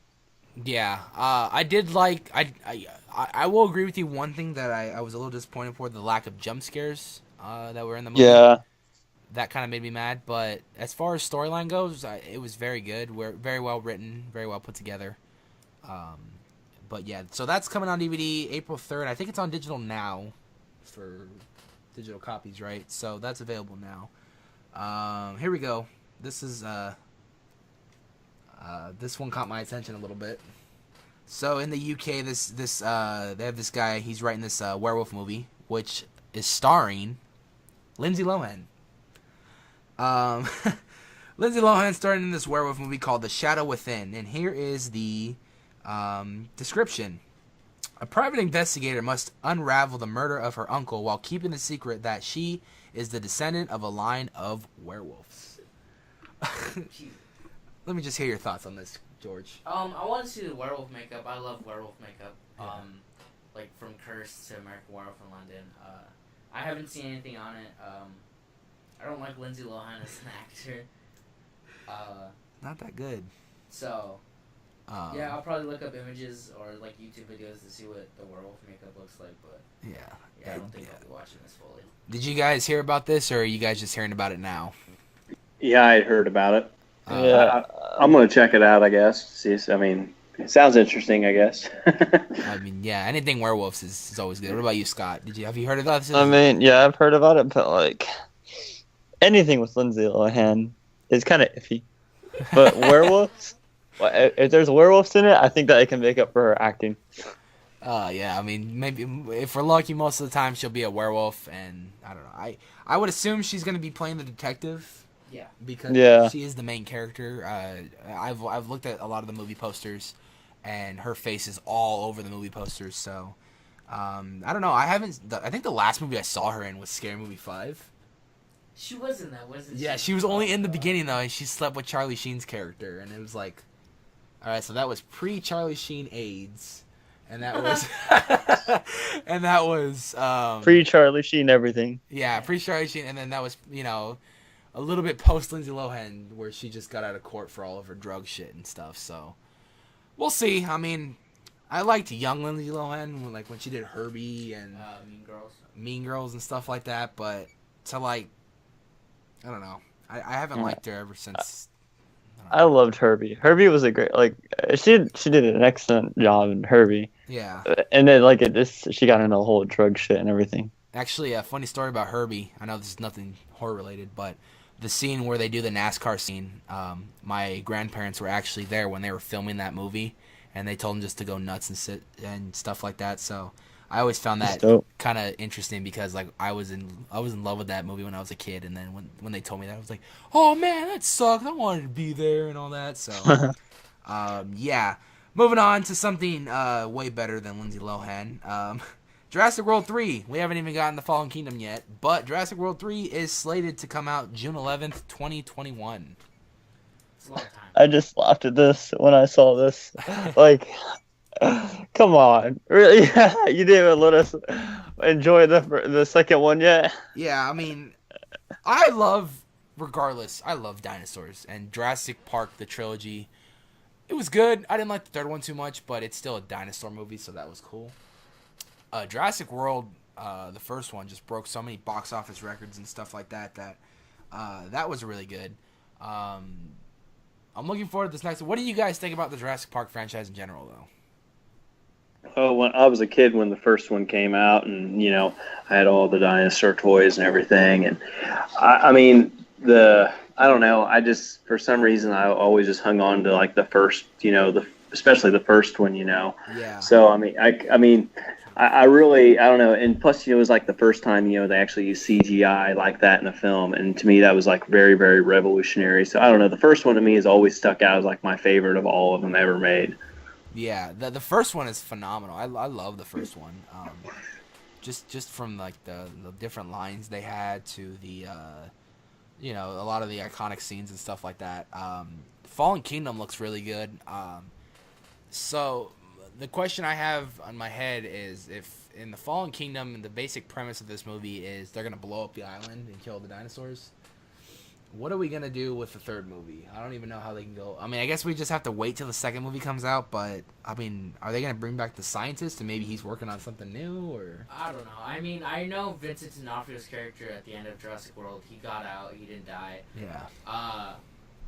I think they want to take off because I think the volcano was supposed to blow up the island. Yeah.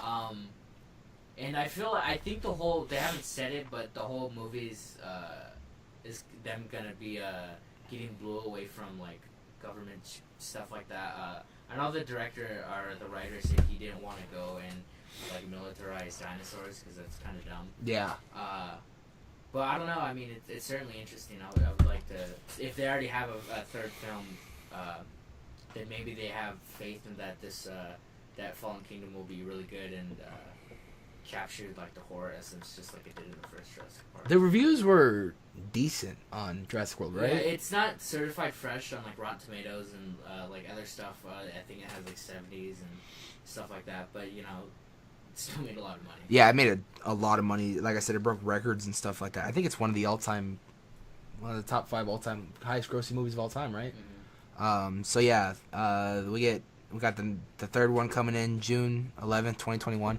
And it's funny that they bring that up because if you really think about it, Jurassic World, the first one came out in 2015. Yeah. And it's been 3 years already? Yeah. Going to 2018 now. So that's going to be another 3 years that we're going to have to wait. But they always do a phenomenal job just with the dinosaurs and stuff. This last movie, just the dinosaurs for me just look so realistic. And I really liked how they just going about creating all these different types of dinosaurs and stuff like that. So yeah, I'll go watch it. Yeah. Yeah. Moving on, the Terminator franchise. Everybody knows that amazing franchise, They're getting a new female hero. Why? Sarah Connor's so iconic and awesome. You're just gonna. Let's just kind of break down this. It's gonna give me an aneurysm. Let's just kind of break down the timeline for Terminator. You guys, have you guys seen all the Terminator movies? Of course. I've seen most of them. Yeah. I may have missed one or two. I don't know. Yeah, I mean, let's just kind of break down the timeline here. So there was Terminator 1, which was an obviously hit classic. That's a classic. Terminator 1 is phenomenal. That's one of the movies that has 100% Rotten Tomatoes. Yeah. Terminator 2, doesn't that also have 100%? And it's like a high 90s. So yeah, we got Terminator 2, which was probably the best sequel to a sci-fi movie of all time. Then we got Terminator 3 that just, for some reason, they waited too long for it and just went to shit. They tried bringing back the franchise with Terminator Salvation, where it got set in the future, so we got to see future John Connor lead the Resistance and stuff. I enjoyed that one. Mm-hmm. That one was pretty good. I would have enjoyed it too if they didn't spoil the whole movie in the trailer. Yeah. Like they do with every Terminator movie. You brought that to my attention when we were watching it. I never realized it, but and then what did they do after that? Was it Genesis? Yeah. So yeah, Genesis, and then that kind of that was a cluster. Yeah. It was good, but it was just all over the place in that movie. But so apparently we're getting a new a female hero for the new one. So are they gonna erase Sarah Connor from history, or are they not gonna even mention her? Because I know who's Emilia Clarke. James Cameron. Oh yeah. I thought you were talking about that. No, they played in but James Cameron rebought the rights again, and he's gonna reboot the whole series again. So I just don't know how they're gonna. Are they gonna just reboot it and then just pretend like the first Terminator storyline never happened, and then just give a whole new character and a whole new kind of? Or are they just gonna introduce a new female character and Sarah Connor will be there, but she won't be as big as this new one?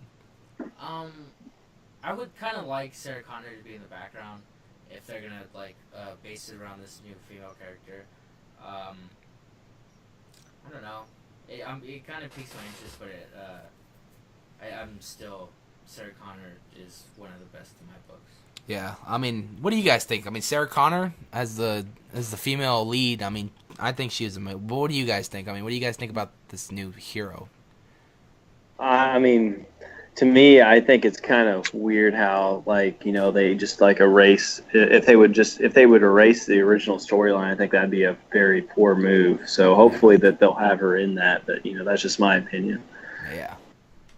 Yeah, I think I can agree with that because it kind of be pointless and kind of be stupid of them to do something like that.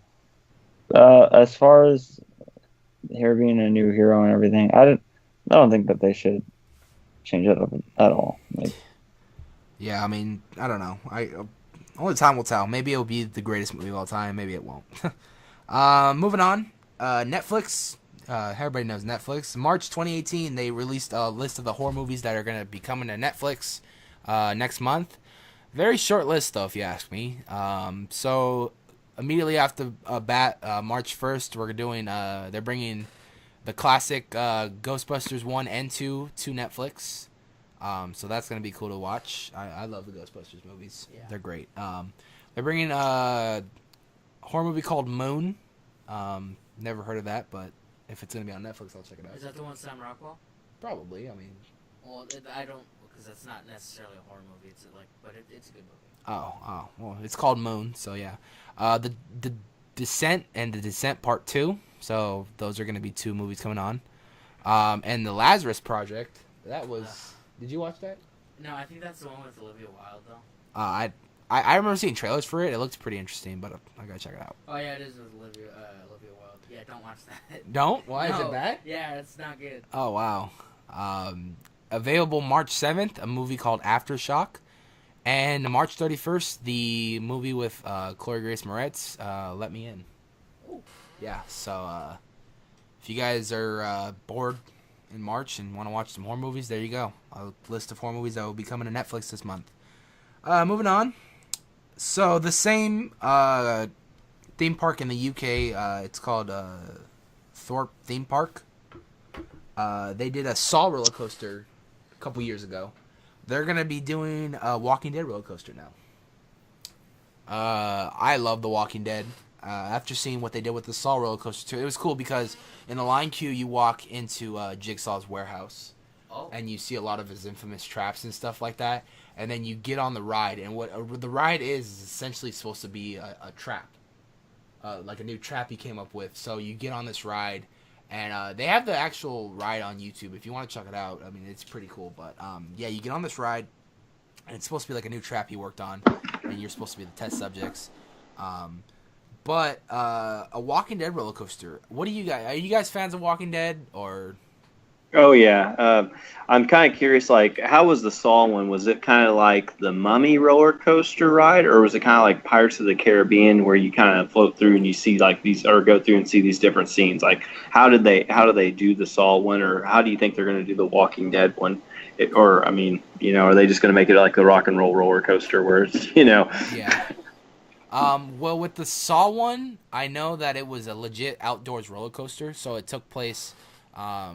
You start at the entrance queue, but it's really weird because it went up and it kind of like you kind of were like that when you went up, so it was like a steep up and then you just drop down.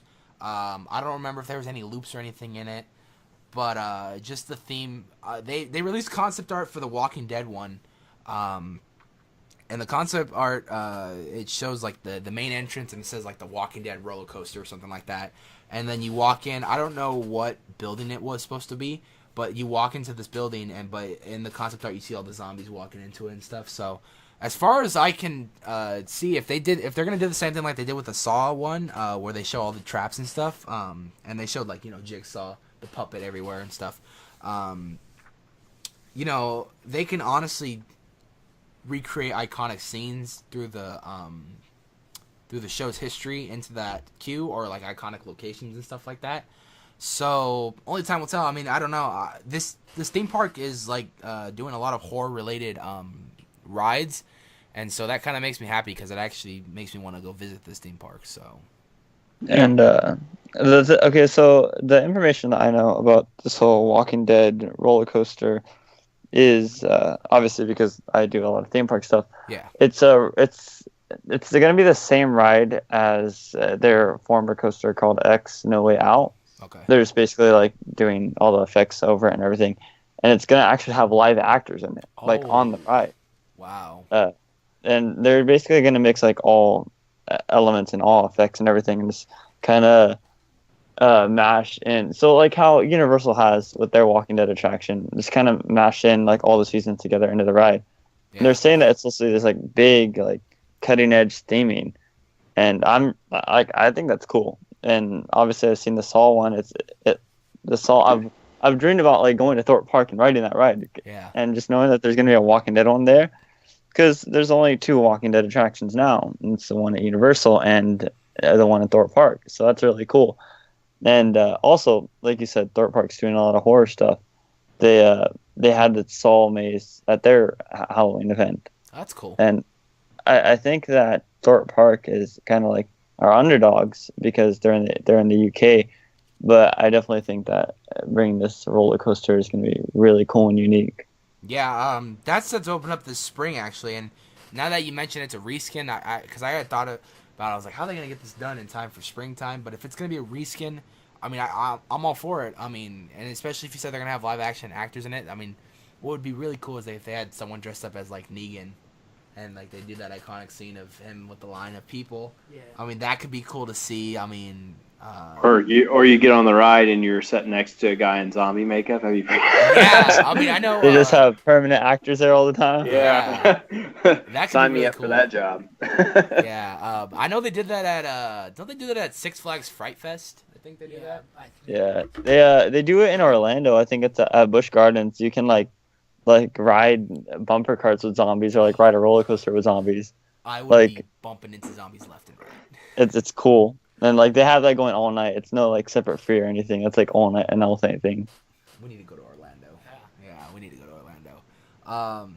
Yeah, so I mean Thorpe Park, man, those guys, like you said, they're underdogs, man. So I hope that they become like the next freaking Disneyland and start popping up parks in like the US and stuff. Like it makes me I already want to go to the UK in general because of so much rock and roll history that they have there, from like Iron Maiden to like all these bands and stuff, that adding that to the list of being in the UK, like that makes me even want to go even more now, So I mean, I can't wait to see that on YouTube, though. I'm pretty sure someone will put it up footage-wise and stuff, so we'll check that out.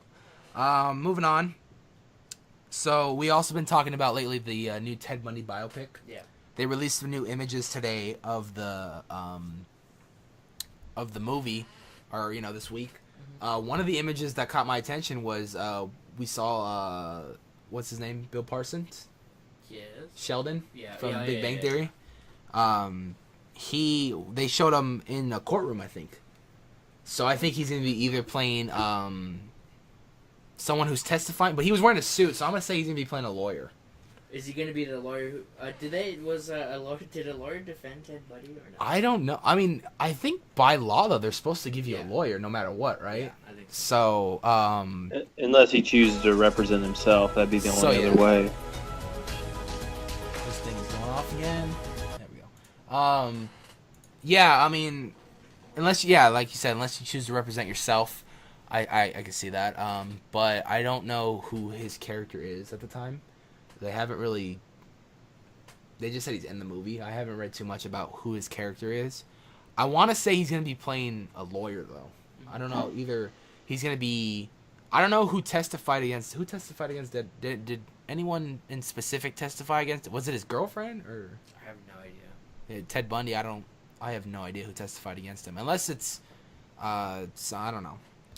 But I know, like I said, we've talked about this. This movie is supposed to be taking place in the point of view of the girlfriend. So that's going to be an interesting take on the Ted Bundy story. Because I guess the girlfriend for so long didn't know about what Ted Bundy did. And then when she finally found out, it like scared the shit out of her and stuff like that. So I can't wait for this movie, though. I mean, Zac Efron's in it. Our boy Papa Het, James Hetfield's in it. I got Jim Parsons right. It says he's playing prosecutor Larry Simpson, who led the 1979 trial that led to Bundy's conviction. Oh, okay. So he's going to be a pretty major role in there then. That's good then. I can't wait for that. Like I said, I'm mostly excited to see James Hetfield in that movie, man. If you guys don't know, we're like huge Metallica fans and stuff like that. So Yeah, I see the shirts. yeah, Metallica. He's got his tour shirt and stuff. So yeah. So yeah, Ted Bundy movie should be coming out. They still haven't released a release date for that, huh? I don't think so. So yeah, that's filming right now. I would say I want to say early next year. Yeah, that seems about right. So we've been doing this topic. This week's the last week. We kind of gave ourselves a little pat on the back for this one because we were starting. There's so many people that we could choose, but we're just immediately thinking of movies and games that come to the things in our head, but we've already used these characters. This week, we're doing our last week of Women in Horror.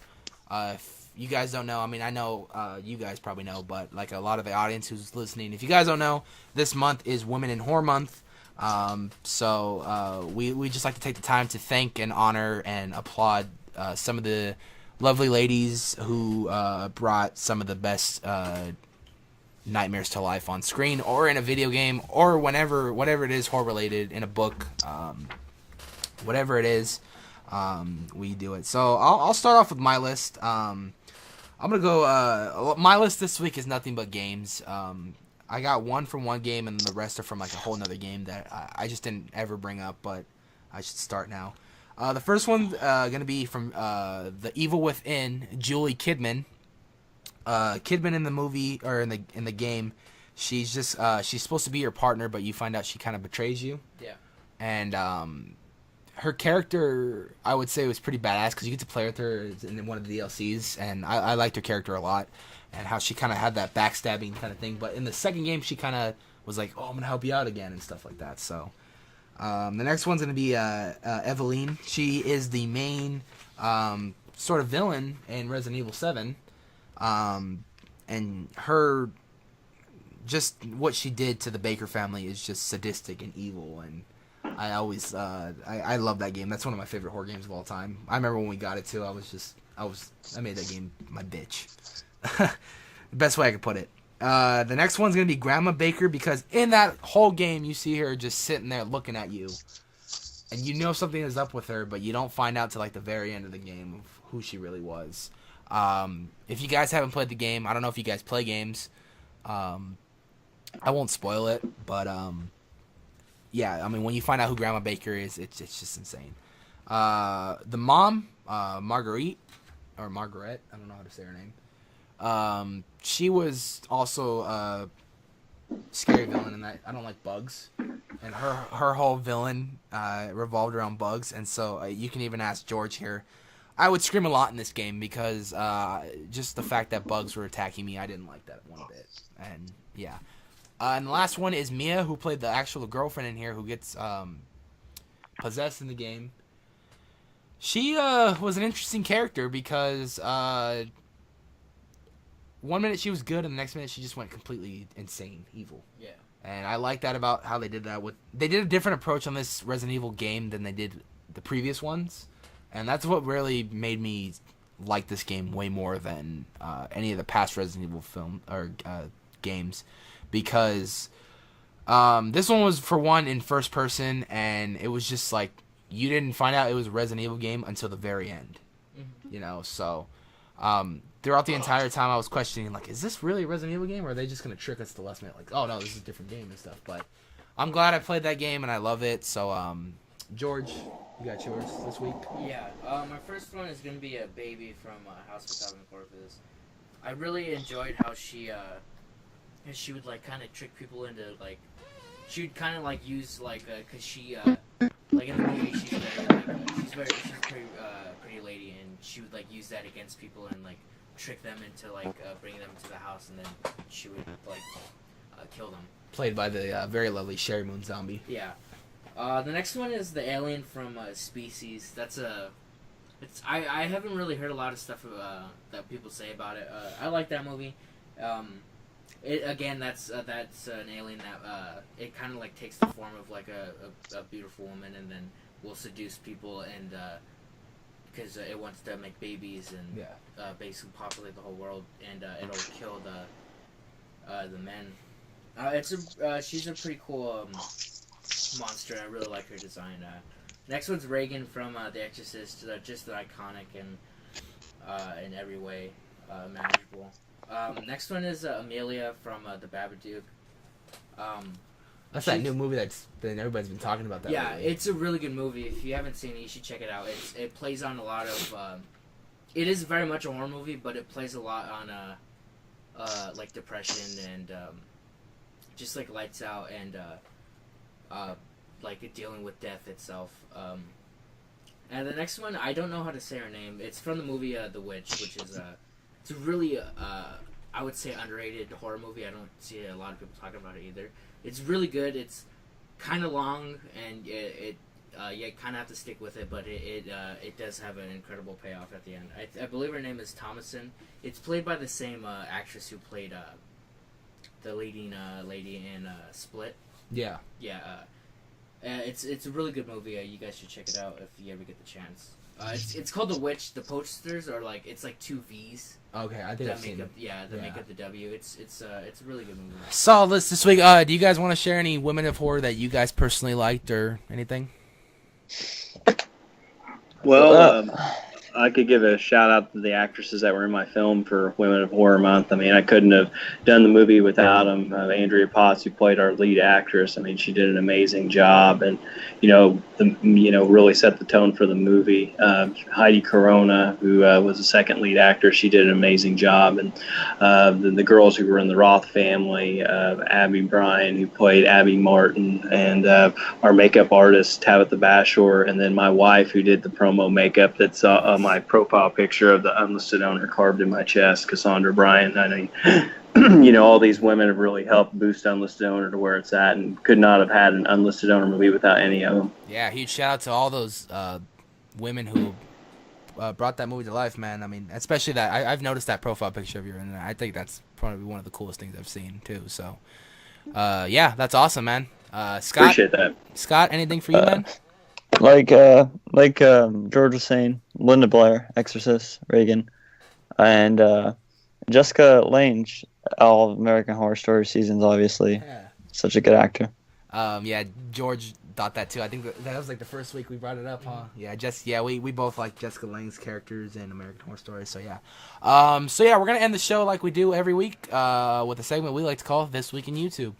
And This Week in YouTube, Crypt TV. Did a lot of promotion because Eli Roth, owns the channel. He's promoting his movie right now called Death Wish. So let's talk about a lot of the Death Wish he said. This week he did His Secret, presented by Death Wish. Top 5 Revenger Killers, presented by Death Wish. And a Death Wish Fright Hype. Fright Hypes is a thing where they pretty much talk about the film and stuff like that, or what it was. So they bring that around every now and then.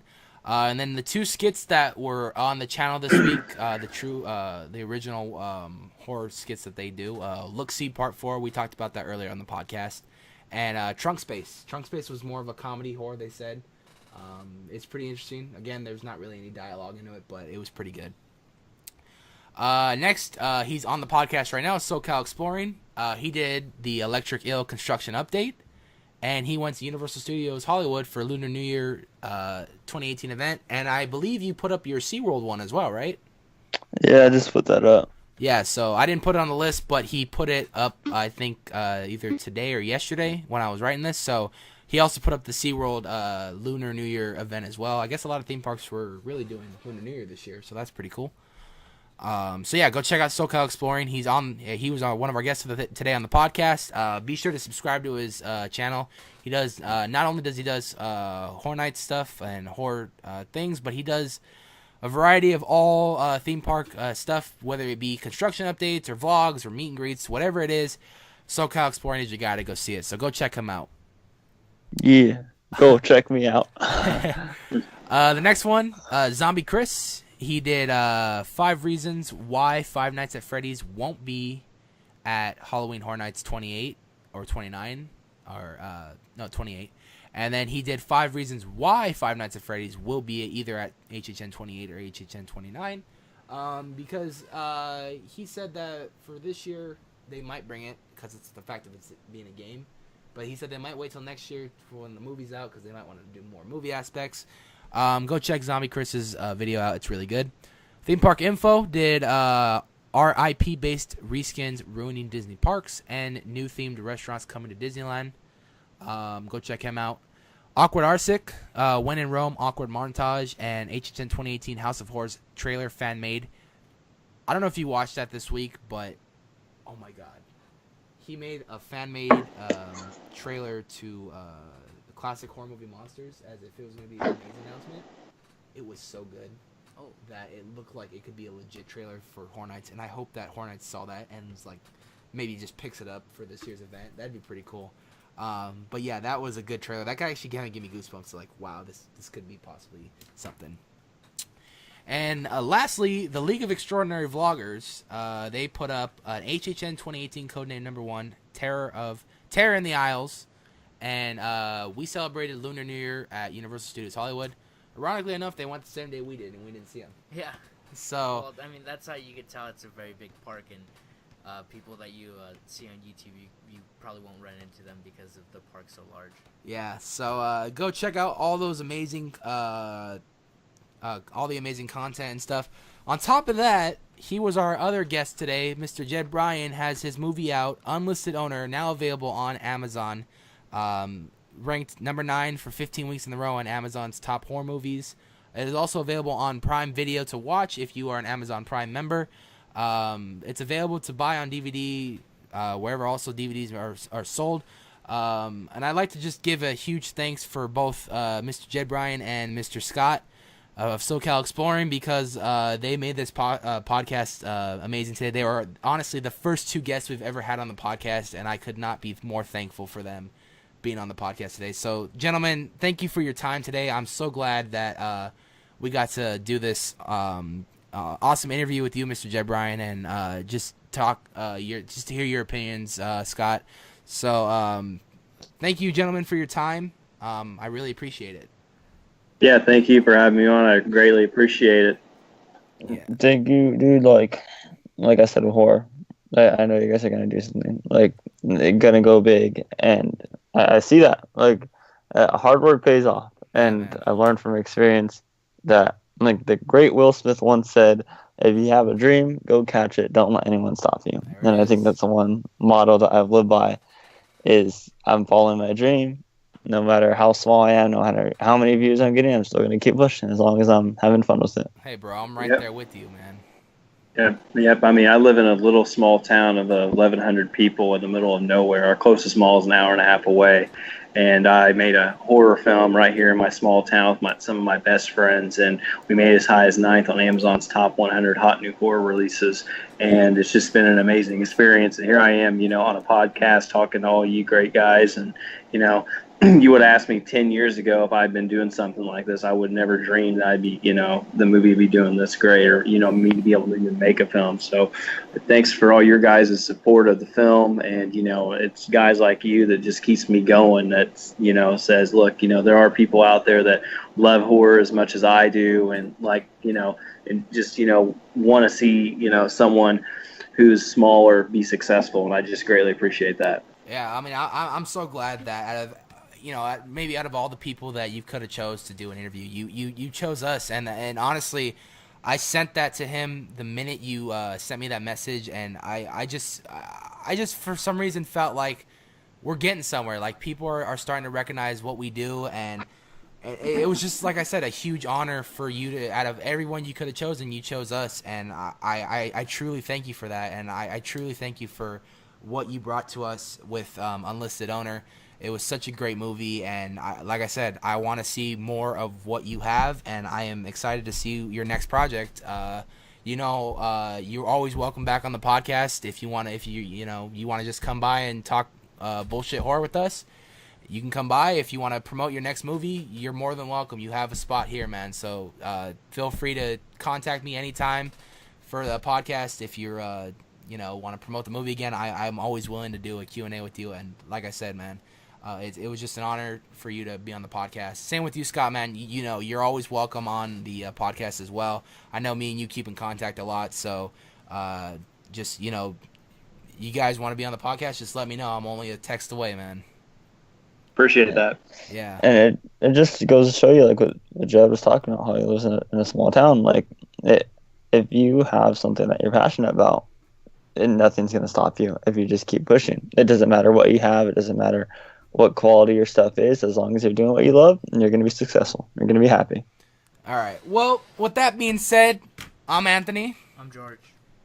That's Jett Brian, and that's SoCalExploring Scott. Yeah. Go check out Unlisted Horror. Like I said, available now on DVD on Amazon, anywhere where DVDs are sold, and on Prime Video. And SoCalExploring, posting up new videos every week. Go to his channel. Link will be in the description below. Thanks, guys, for watching and listening to the Mindless Horror Podcast. Thank you again for my guests for being on the podcast, and we will see you guys next week.